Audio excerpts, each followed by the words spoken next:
നീന്താൻ അറിയുന്ന 300 ആളുകൾ. സ്വഹാബികളെ ഷോർട്ട് ലിസ്റ്റ് ചെയ്യാൻ 300 സ്വഹാബികൾ വന്നു, നീന്താൻ അറിയുന്നവർ. ചിലർക്ക് ശരിക്കറിയും, ചിലർക്ക് അത്ര അറിയില്ല. പക്ഷേ 300 പേരടങ്ങുന്ന സൈന്യം തുസ്തറിലേക്ക് കടന്നു പോവുകയാണ്. പോകുമ്പോൾ പറഞ്ഞു, നമ്മൾ വെള്ളത്തിൽ നിന്ന് കയറി കരയിലേക്ക് എത്തിക്കഴിഞ്ഞാൽ എപ്പോഴാണോ അല്ലാഹു അക്ബർ എന്ന വാക്ക് കേൾക്കുന്നത് ഉടനെ നമ്മൾ സൈന്യമായി മുന്നേറുകയാണ്. അങ്ങനെയായിരിക്കും നമ്മുടെ യുദ്ധതന്ത്രം.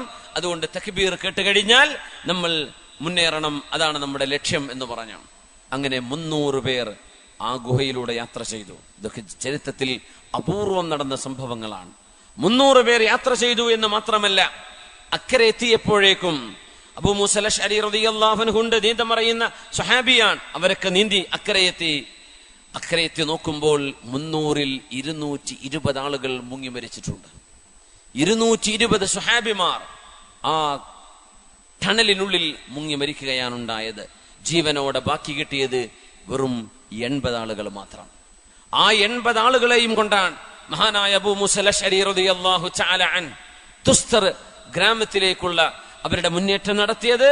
അങ്ങനെയാണ് തുസ്തർ പട്ടണം ഇസ്ലാമിന് കീഴടങ്ങുന്നത്. അവിടെ നിന്നാണ് മഹാനായ സഹ്ൽ ഇബ്നു അബ്ദുല്ലാഹി തുസ്തരി റളിയല്ലാഹു അൻഹുവിനെ പോലെയുള്ള മഹത്തുക്കളൊക്കെ കടന്നു വന്നത് ആ പട്ടണത്തിൽ നിന്നാണ്. നമ്മൾ ഓർത്തുപോവുകയാണ്, അള്ളാഹുവിന്റെ ദീനിന് വേണ്ടി നമ്മൾ എന്താ ചെയ്യുന്നത്, നമ്മൾ എന്ത് ത്യാഗം ചെയ്യുന്നു. നമ്മളിപ്പോ ഈ എയർ കണ്ടീഷൻ ചെയ്ത ഒരു റൂമിൽ നമ്മൾ ഇരിക്കുകയാണ്. എന്നാൽ തന്നെ നമുക്ക് നേരം വൈകി വേറെ എന്തെങ്കിലും കാര്യങ്ങൾക്ക് ഞാൻ പോകേണ്ടതുണ്ടോ, എനിക്ക് ഈ സമയം മറ്റെന്തെങ്കിലും ചെലവഴിച്ചുകൂടെ എന്നൊക്കെയുള്ള ചിന്തകൾ നമ്മുടെ മനസ്സിലേക്ക് കടന്നു വരികയായി. നമുക്ക് അത്രയും ഒരു ക്ഷമ ഒരു നല്ല കാര്യത്തിന് വേണ്ടി കൊടുക്കാൻ എത്രത്തോളം ആളുകൾക്ക് സാധിക്കുന്നുണ്ട് എന്ന് ഈ റമദാനിന്റെ പകലിൽ നമ്മൾ ആലോചിക്കുകയാണ്. അള്ളാഹുവിനോട് ചോദിക്കണം, ഇസ്തിഖാമത്തിന് ചോദിക്കണം. അതുകൊണ്ടാണ് നബി തങ്ങൾ ദുആ ഇറക്കാൻ വേണ്ടി പറഞ്ഞത്, അല്ലാഹുവേ അല്ലാഹുമ്മ ഇന്നി അസ്അലുക അസ്സബാത ഫിൽ അംർ വൽ അസീമത ഫിർ റുഷ്ദ്. അങ്ങനെ ദുആ ഇറക്കാൻ പറഞ്ഞു നബി തങ്ങൾ. അല്ലാഹുവേ ഏത് കാര്യത്തിലും അടിയുറച്ചു നിൽക്കാനുള്ള ഭാഗ്യം നൽകണം. റമദാനിൽ നന്നായി, റമദാൻ കഴിഞ്ഞാൽ വഴിതെറ്റിപ്പോവരുത്. റമദാനിൽ മദ്യപാനം ഉപേക്ഷിച്ചു, റമദാൻ കഴിഞ്ഞാൽ ആ തിന്മയിലേക്ക് പോവരുത്. റമദാനിൽ ഒരുപാട് നന്മകൾ ഉണ്ടായി, നിസ്കരിച്ചു, റമദാൻ കഴിഞ്ഞാൽ അത് ഒഴിവാക്കുന്ന അവസ്ഥ വരരുത്. അതിന് അല്ലാഹുവിനോട് ദുആ ഇറക്കണം. എന്താ ദുആ? അല്ലാഹുമ്മ ഇന്നി അസ്അലുക അസ്സബാത ഫിൽ അംർ വൽ അസീമത ഫിർ റുഷ്ദ്. അല്ലാഹുവേ ഒരു വിഷയത്തിൽ അടിയുറച്ചു നിൽക്കാനുള്ള ഭാഗ്യം എനിക്ക് നൽകണമേ. വൽ അസീമത ഫിർ റുഷ്ദ്. അല്ലാഹുവേ മനക്കരുത്ത് വേണം റബ്ബേ. അതുപോലെ തന്നെ അടിയുറച്ചു നിൽക്കാനുള്ള ഭാഗ്യവും വേണം. ഇത് ദുആ ഇറക്കണം എന്നാണ്. എല്ലാവരും കൂടെ ഒന്ന് ദുആ ഇറന്ന് നോക്കൂ. അല്ലാഹുമ്മ ഇന്നി അസ്അലുക അസ്സബാത ഫിൽ അംരി വൽ അസീമത ഫിർ റുഷ്ദ്. കഴിഞ്ഞു, അത്രേ ഉള്ളൂ. അല്ലാഹുമ്മ ഇന്നി അസ്അലുക അസ്സബാത ഫിൽ അംരി വൽ അസീമത ഫിർ റുഷ്ദ്. ഇത് ഇപ്പൊ ഇവിടെ നിന്ന് പഠിച്ചവരൊന്ന് കൈപൊക്കിയാട്ടെ, പറയാൻ പറ്റുന്നവര് ഒരു സമ്മാനം ഞാൻ തരും. ഉസ്താദ്മാരും മുല്ലേരുട്ടികളൊന്നും കൈപൊക്കിയ കൂട്ടേ, അല്ലാത്തവര് ആരെങ്കിലും ഉസ്താദ്മാരുടെ കൈ പൊക്കലുണ്ട്, അവർക്കൊന്നും സമ്മാനം കിട്ടൂല. വേണേ പറയാ, വേറെ ആരെങ്കിലും പറഞ്ഞാൽ സമ്മാനം ഉറപ്പാണ്. ഇൻസ്റ്റന്റ് സമ്മാനാണ്, ഇവിടെ തന്നെ കിട്ടും. ഇപ്പൊ തന്നെ ഒരു മുച്ചാലിം ഉണ്ട്, കൊടുക്കല്ലേ? പഠിക്കുന്ന കുട്ടിയല്ലേ? ഇപ്പൊ പറഞ്ഞോളൂ.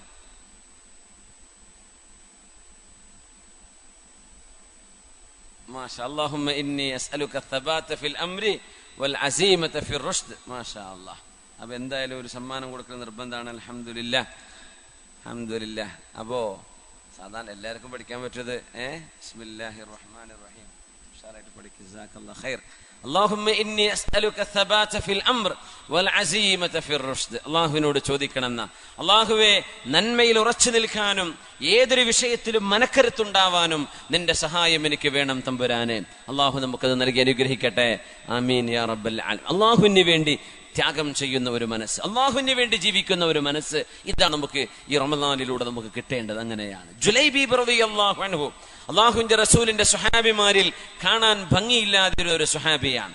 മുഖത്തൊക്കെ ഒരുപാട് കലകളും പാടും മുഴകളൊക്കെ ഉണ്ടായിരുന്ന ഒരു സ്വഹാബിയാണ് ജുലൈബീബ് റളിയല്ലാഹു അൻഹു.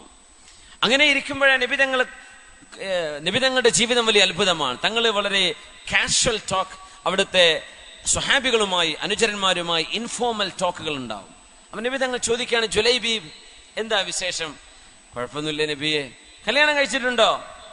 ഞാനോ? എനിക്കാരാ നബിയെ കല്യാണം കഴിച്ചു തരാ? എന്റെ കോലോ എന്റെ രൂപ കണ്ടില്ലേ നബി? എനിക്ക് ആരെങ്കിലും കല്യാണം കഴിച്ചു തരുമോ? എന്നോട് കല്യാണം കഴിച്ചതെന്ന് ചോദിക്കേ. അന്ന് അങ്ങനെ വലിയ അത്ഭുതമാണ്. കാരണം വിവാഹം ചെയ്യുന്നത് തന്നെ അന്ന് ഒരു ആർഭാടത്തിന്റെ ഭാഗമായിട്ട് കണക്കാക്കപ്പെടാറുണ്ട്. കാരണം മഹർ കൊടുക്കാൻ കഴിയുന്ന ആളാണ് അവിടെ വിവാഹം ചെയ്യുക. നമ്മളിപ്പോ ആണായിട്ട് നിന്നെടുത്താൽ മതി. വാപ്പ എന്ത് ചെയ്യണം? മഴ പെയ്തുണ്ടോ? മാഷാ അല്ലാഹ്, നല്ല മഴയാണ്.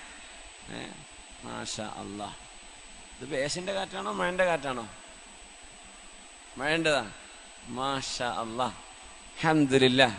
അള്ളാഹുവിന്റെ നിഅമത്ത് ആർക്കും ബുദ്ധിമുട്ടും പ്രയാസമാവാത്ത രീതിയിൽ അള്ളാഹു നല്ല മഴ നമുക്ക് നൽകട്ടെ. കാരണം ഒരുപാട് നമ്മുടെ ജില്ലയിൽ തന്നെ ഒരുപാട് ചൂടനുഭവിച്ച ഏരിയയാണ് നമ്മുടെ ഈ പാലക്കാടിന്റെ ഈ പരിസര പ്രദേശങ്ങളൊക്കെ. നല്ല ചൂടായിരുന്നു ഇവിടെ അല്ലേ? അതുകൊണ്ട് നിങ്ങൾക്ക് നല്ല മഴ വേണം, അത് ബുദ്ധിമുട്ടില്ലാത്ത മഴ വേണം ഇൻഷാ അല്ലാഹ്. ഒരു പ്രളയമോ കെടുതിയോ പ്രയാസങ്ങളൊന്നും ഇല്ലാത്ത അള്ളാഹുവിന്റെ അനുഗ്രഹമായി പെയ്യുന്ന മഴ അള്ളാഹു നമുക്ക് എമ്പാടും നൽകട്ടെ. ആമീൻ യാ റബ്ബൽ ആലമീൻ. അപ്പോ ജുലൈബീബ് തങ്ങൾ ചോദിച്ചു, നബിയെ എനിക്കാരാ നബിയെ കല്യാണം കഴിച്ചു തരിക? എനിക്കാരും. വന്ന് മഹർ കൊടുത്തിട്ടാ കല്യാണം കഴിക്കുക. അപ്പൊ മഹർ കൊടുക്കാനുള്ള കഴിവുണ്ടാകുമ്പോഴാണ് വിവാഹിതനാവാൻ പറ്റുള്ളൂ. അതുകൊണ്ട് തന്നെ ജീവിതത്തിന്റെ വലിയൊരു ലക്ഷ്യം തന്നെ പല ആളുകൾക്കും പെട്ടെന്ന് കല്യാണം കഴിക്കണം, അതിന് വേഗം മഹർ സമ്പാദിക്കണം. അതുകൊണ്ട് അടിച്ചു പൊളിക്കാതെ എന്ത് ചെയ്യുക, കിട്ടുന്ന കാശ് ഒരുമിച്ച് കൂട്ടി മഹർ കൊടുക്കാനായി കഴിഞ്ഞാൽ ഒരു ജീവിത സഹധർമ്മിണിയെ സ്വീകരിക്കണം എന്ന് ലക്ഷ്യമാണ്. അങ്ങനെയാണ് അബ്ദുറഹ്മാൻ ഇബ്നു ഔഫ് റളിയല്ലാഹു അൻഹു മദീനയിലേക്ക് വന്നപ്പോ ഒരു ജാഫറാനിന്റെ ഒരു അത്തറിന്റെ അടയാളം മഞ്ഞ നിറം ഡ്രസ്സിൽ കണ്ടത്. അന്നത്തെ അത്തറിന് അങ്ങനെ ഒരു നിറം വരും തേച്ചു കഴിഞ്ഞാൽ. അത്തർ അത് കല്യാണം കഴിക്കുന്ന പുതിയാപ്പിളമാരൊക്കെയാണ് അന്നത് അത് ഉപയോഗിക്കുക. നല്ല ഒരു ജാഫറാനിന്റെ ഒരു മസ്കിന്റെയും കസ്തൂരിയുടെയും സുഗന്ധമുള്ള ഒരു മഞ്ഞ നിറത്തിലുള്ള സുഗന്ധമുണ്ട്. അപ്പൊ തങ്ങള് അബ്ദുറഹ്മാൻ ഇബ്നു ഔഫ് എന്നവരെ കണ്ടപ്പോ ചോദിച്ചു, അബ്ദുറഹ്മാൻ ഇബ്നു ഔഫ്, സുഗന്ധമുണ്ടല്ലോ വസ്ത്രത്തിൽ, കല്യാണം കഴിച്ചോ എന്ന് ചോദിച്ചു. ആ നബിയെ, ഇന്നലെ ഞാൻ കല്യാണം കഴിച്ചു എന്ന് പറഞ്ഞു സല്ലല്ലാഹു അലൈഹി വസല്ലം തങ്ങൾ. നോക്കണം, വളരെ സിമ്പിളാണ്. മദീന എന്ന് പറയുന്നത് ചെറിയ രാജ്യമാണ്, വളരെ ചെറിയ പ്രദേശമാണ്, വളരെ ചെറിയൊരു മഹല്ല് പോലെയാണ്. ഇപ്പോഴാണത് വലുതായത്, അന്ന് അങ്ങനെയല്ല. ഇന്നിപ്പോ ഉസ്മാൻ ഇബ്നു അഫ്ഫാൻ റളിയല്ലാഹു അൻഹുവിന്റെ ഖബർ ജന്നത്തുൽ ബഖയിൽ പോയവർക്ക് കാണാൻ പറ്റും. ജന്നത്തുൽ ബഖയിൽ പകുതിയോളം കഴിഞ്ഞതിന്റെ ശേഷം ഉസ്മാൻ തങ്ങളുടെ ഖബർ. ഉസ്മാൻ തങ്ങളുടെ വഫാത്ത് നടക്കുന്ന സമയത്ത് അന്നത്തെ ഘാതകർ, ഉസ്മാൻ തങ്ങളെ വധിച്ച ദുഷ്ടന്മാരായ അന്നത്തെ രാഷ്ട്രീയക്കാർ, അവര് ബഹുമാനപ്പെട്ടവരുടെ ഖബർ ജന്നത്തുൽ ബഖയിൽ മറവ് ചെയ്യാൻ വിട്ടിട്ടില്ല. അങ്ങനെ മദീനയുടെ പുറത്താണ് മറവ് ചെയ്തതെന്ന്. ഈ മദീനയുടെ പുറത്ത് എന്ന് പറഞ്ഞത് ഇന്ന് ജന്നത്തുൽ ബഖയിന്റെ ഭാഗമാണ്, പക്ഷെ അന്നത് മദീനയുടെ പുറം ഭാഗമാണ്. നോക്കണം, അപ്പൊ അത്രയും ചെറിയ പ്രദേശമാണ്. ഇന്നത് മദീനയാണ്, പക്ഷെ മറവ് ചെയ്തത് അന്നത്തെ കണക്ക് പ്രകാരം മദീനയുടെ പുറത്താണ്, കാടൻ പ്രദേശത്തായിരുന്നു. കാരണം മറവ് ചെയ്യാൻ വിട്ടിട്ടില്ലായിരുന്നു അന്നത്തെ രാഷ്ട്രീയ വൈരാഗ്യം തീർക്കാൻ വന്ന ആളുകൾ, അവരെ വധിച്ചിരുന്ന ആളുകൾ.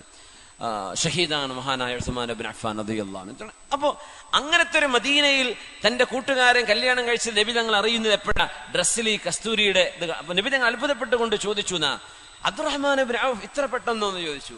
കാരണം 4 ദിർഹമാ കയ്യിലുണ്ടായിരുന്നത് മദീനയിലേക്ക് വന്നപ്പോ. 4 ദിർഹം. തങ്ങൾ പറഞ്ഞു, എല്ലാരും കച്ചവടം തുടങ്ങണമെന്ന് പറഞ്ഞു സല്ലല്ലാഹു അലൈഹി വസല്ലം. അലൈക്കും ബിസ്സൂഖ് ലാ തദഉഹാ ലിൽ യഹൂദ്. നിങ്ങൾ കച്ചവടം ചെയ്യണമേ, കച്ചവടം ചെയ്യണം. മാർക്കറ്റ് ജൂതന്മാർക്ക് മാത്രമായി വിട്ടുകൊടുക്കരുത്, നിങ്ങളും കച്ചവടം ചെയ്യണമെന്ന് റസൂലുള്ളാഹി സ്വല്ലല്ലാഹു അലൈഹി വസല്ലം. അപ്പോഴേ അബ്ദുറഹ്മാൻ ഇബ്നു ഔഫ് തങ്ങൾ വന്ന് പറഞ്ഞത്, നബിയെ 4 ദിർഹം കൊണ്ട് എന്ത് ബിസിനസ് തുടങ്ങാനാ നബിയെ? എന്തെങ്കിലും കിട്ടുമോ 4 ദിർഹം കൊണ്ട് എന്ന് ചോദിച്ചു. അബ്ദുറഹ്മാൻ ഇബ്നു ഔഫ്, നിങ്ങളുടെ കൈ ഒന്ന് നീട്ടിയാട്ടെ എന്ന് പറഞ്ഞു. കൈ നീട്ടി കൊടുത്തു. ആ പരിശുദ്ധമായ കൈ നബി തങ്ങൾ അബ്ദുറഹ്മാൻ ഇബ്നു ഔഫ് തങ്ങളുടെ കയ്യിൽ വെച്ചുകൊണ്ട് പറഞ്ഞു, അല്ലാഹുമ്മ ബാരിക് ലി അബ്ദുറഹ്മാൻ ഇബ്നു ഔഫിൻ ഫീ സഫഖതി യദി. അല്ലാഹുവേ, അബ്ദുറഹ്മാൻ ഇബ്നു ഔഫ് ചെയ്യുന്ന കച്ചവടത്തിൽ നീ ബറക്കത്ത് കൊടുക്കണം തമ്പുരാനെ. നബി തങ്ങൾ ചെയ്ത ദുആയാണ്. കച്ചവടങ്ങൾ പൊടിപിടിക്കാൻ തുടങ്ങിയതാണ്. അബ്ദുറഹ്മാൻ ഔഫ് തങ്ങൾ പറയാ, ഞാൻ ചില പാറക്കല്ല് വരെ ഉരുട്ടി നോക്കുമ്പോ അതിന്റെ അടിയിൽ സ്വർണം കാണുമോ എന്ന് ഞാൻ പ്രതീക്ഷിക്കുമായിരുന്നു. അത്രക്ക് ചിലർക്ക് അങ്ങനെ ഉണ്ട്. ഏത് കച്ചവടം തുടങ്ങിയാലും മെച്ചം തന്നെ, എന്ത് തുടങ്ങിയാലും ലാഭം. ചിലര് എന്ത് തുടങ്ങിയാലും നഷ്ടം. അങ്ങനെ ഉണ്ടാവും അല്ലെ?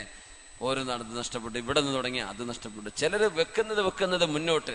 അള്ളാഹു കൊടുക്കുന്ന ഓരോ അള്ളാഹുവിന്റെ പരീക്ഷണമാണ്. എല്ലാം പരീക്ഷണമാണ്. സമ്പത്ത് നൽകുന്നത് പരീക്ഷണമാണ്, സമ്പത്ത് നൽകാതിരിക്കുന്നത് പരീക്ഷണമാണ്. നമ്മൾ എങ്ങനെ ബിഹേവ് ചെയ്യുന്നു, ഇതാണ് അള്ളാഹു നോക്കുന്നത്. അള്ളാഹു നമുക്ക് ജീവിതത്തിൽ ദാരിദ്ര്യമില്ലാതെ അള്ളാഹു ഹലാല് കൊണ്ട് ഐശ്വര്യം നൽകട്ടെ. ആമീൻ യാ റബ്ബൽ ആലമീൻ. അപ്പോ ജുലൈബീബ് റളിയല്ലാഹു അൻഹുവിന്റെ വിഷയത്തിൽ നബിയെ മഹർ കൊടുക്കാനുമില്ല, പിന്നെ കാണാനൊരു ഭംഗിയോ ഗ്ലാമറോ ഒന്നും ഇല്ലല്ലോ നബി, എനിക്കൊക്കെ എവിടുന്നാ കല്യാണം, ആരാ എനിക്ക് കല്യാണം കഴിച്ചു തരാൻ? ആ ഇടയാണ് മദീനയിലെ ഒരു പെൺകുട്ടി വിധവയായി എന്നറിയുന്നത് റസൂലുള്ളാഹി തങ്ങൾ. അവരുടെ ഭർത്താവ് ഒരു യുദ്ധത്തിൽ പോയി ഷഹീദായ സ്വഹാബിയാണ്. മദീനക്കാരിയായ ആ പെൺകുട്ടി അള്ളാഹുവിനെയും അവന്റെ റസൂലിനെയും ഇഷ്ടപ്പെടുന്ന മോള്, അള്ളാഹുവിന് വേണ്ടി ജീവിക്കുന്ന മോളാണ് അവര്. നബി തങ്ങൾ പറഞ്ഞു, ജുലൈബീബേ, നിങ്ങൾക്ക് ഞാനൊരു വിവാഹം കഴിച്ചു തരാം. എനിക്കോ നബിയെ? അതേ ജുലൈബീബ്, നിങ്ങൾക്ക്. ഒരു അനുയായിയുടെ വിഷമം തീർത്തു കൊടുക്കുക, അതാണ് നേതാവിന്റെ ഏറ്റവും വലിയ ഗുണം, മേന്മ. അങ്ങനെയാണ് സ്വന്തം അനുയായികളുടെ കൂടെ നിൽക്കുക. ജുലൈബീബ്, വിവാഹം ഒരു വിഷയമാണല്ലേ, ഞാൻ നിങ്ങൾക്കൊരു പുതിയ പെണ്ണിനെ ഞാൻ കണ്ടുപിടിച്ചിട്ടുണ്ട്, ഇന്നാലിന്റെ വീട്ടിലേക്ക് പോയിക്കോ, അള്ളാഹുവിന്റെ റസൂല് നിങ്ങളുടെ മോളെ ജുലൈബീബിന് കെട്ടിച്ചു കൊടുക്കണമെന്ന് പറയുന്നു എന്ന് അവിടെ പോയിട്ട് പറ എന്ന് പറഞ്ഞു നബി തങ്ങൾ സല്ലല്ലാഹു അലൈഹി വസല്ലം.